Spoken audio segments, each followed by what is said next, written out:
Assalamualaikum warahmatullahi wabarakatuh. Perkenalkan, nama saya Rahmat Maulana Effendi. Saya selaku mahasiswa dari Universitas Islam Indragiri Hilir. Saya dari Prodi Manajemen semester 4 kelas B. NIM saya 10123131010134. Baik, di sini saya akan menjelaskan sedikit tentang materi dari mata kuliah MSDM 2 yang berjudul motivasi kerja.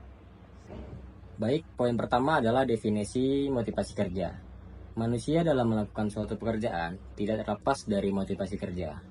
Menurut Hasibuan 2008, motivasi mempersoalkan bagaimana cara yang mengarahkan daya potensi bawahan agar mau bekerja secara produktif, berhasil mencapai, dan mewujudkan tujuan yang telah ditentukan. Motivasi kerja terdiri dari dua kata, yaitu motivasi dan kerja.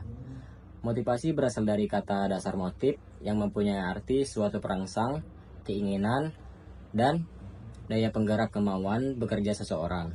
Motivasi adalah pemberian daya penggerak menciptakan kegairahan kerja seseorang agar mereka mau bekerja sama dengan efektif dan terintegrasi dengan segala daya upayanya untuk mencapai kepuasan. Menurut Robbins 2007, motivasi adalah kesediaan untuk mengeluarkan tingkat upaya yang tinggi untuk tujuan organisasi, yang dikondisikan oleh kemampuan upaya itu dalam memenuhi beberapa kebutuhan individual. Kebutuhan terjadi apabila tidak ada keseimbangan antara apa yang dimiliki dan apa yang diharapkan. Dorongan merupakan kekuatan mental yang berorientasi pada pemenuhan harapan dan pencapaian tujuan, dan tujuan adalah sasaran atau hal yang ingin dicapai oleh seseorang atau individu. Baik, poin kedua adalah jenis-jenis motivasi kerja. Yang pertama, motivasi kerja positif. Motivasi kerja positif adalah suatu dorongan yang diberikan oleh seseorang karyawan untuk bekerja dengan baik, dengan maksud mendapatkan kompensasi untuk mencukupi kebutuhan hidupnya, dan berpartisipasi penuh terhadap pekerjaan yang ditugaskan oleh perusahaan atau organisasinya. Baik, yang kedua ada motivasi kerja negatif. Motivasi kerja negatif dilakukan dalam rangka menghindari kesalahan-kesalahan yang terjadi pada masa kerja. Selain itu, motivasi kerja negatif juga berguna agar karyawan tidak melalaikan kewajiban-kewajiban yang telah dibebankan. Bentuk motivasi kerja negatif dapat berupa sanksi, skor, penurunan jabatan, atau pembebanan denda. Berdasarkan sumbernya, motivasi dapat dibedakan menjadi motivasi eksternal dan internal. Pertama, motivasi internal. Motivasi internal timbul pada diri pekerja waktu dia menjalankan tugas-tugas atau pekerjaan dan bersumber dari dalam diri pekerjaan itu sendiri. Kedua, motivasi eksternal.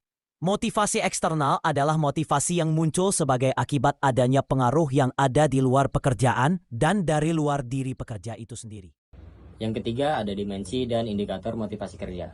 Menurut Wibowo 2011, dimensi dan indikator motivasi adalah sebagai berikut. Yang pertama, kebutuhan untuk berprestasi, target kerja, kualitas kerja, tanggung jawab, dan risiko.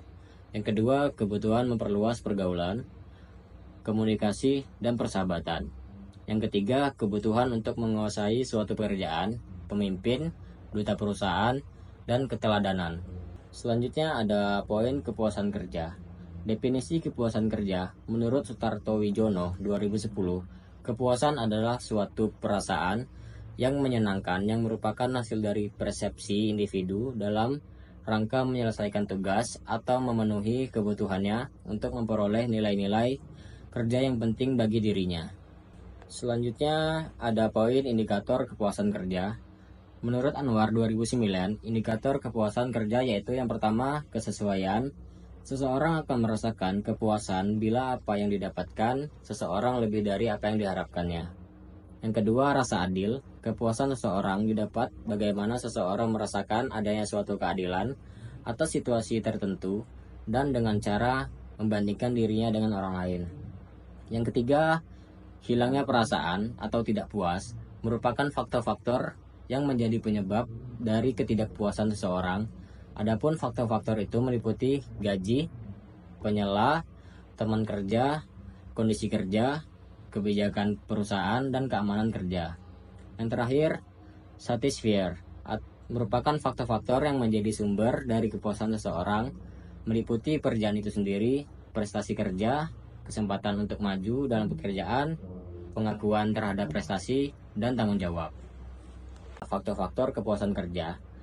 Gisel dan Brown dalam ASAT 2000 mengemukakan 5 faktor yang menimbulkan kepuasan kerja, yaitu yang pertama, kedudukan atau posisi. Dalam arti kedudukan yang lebih tinggi tidak selalu memberikan kepuasan yang lebih tinggi. Menurut mereka, perubahan tingkat pekerjaan lah yang mengaruhi kepuasan kerja. Yang kedua, pangkat atau golongan. Dalam arti kenaikan pangkat atau golongan dapat merubah perilaku dan perasaan seseorang terhadap pekerjaannya. Yang ketiga, umur. Dalam arti semakin lanjut usia pegawai, maka tingkat kepuasan kerja biasanya semakin tinggi. Yang keempat, jaminan finansial dan jaminan sosial, di mana masalah finansial dan jaminan sosial pada umumnya berpengaruh terhadap kepuasan kerja. Yang terakhir, mutu pengawasan. Kepuasan pegawai dapat ditingkatkan melalui perhatian dan hubungan baik dari pemimpin kepada bawahan, sehingga pegawai merasa dirinya merupakan bagian penting dari organisasi kerja. Baik, mungkin hanya itu yang dapat saya sampaikan. Saya Rahman Maulana Effendi, saya izin undur diri. Assalamualaikum warahmatullahi wabarakatuh.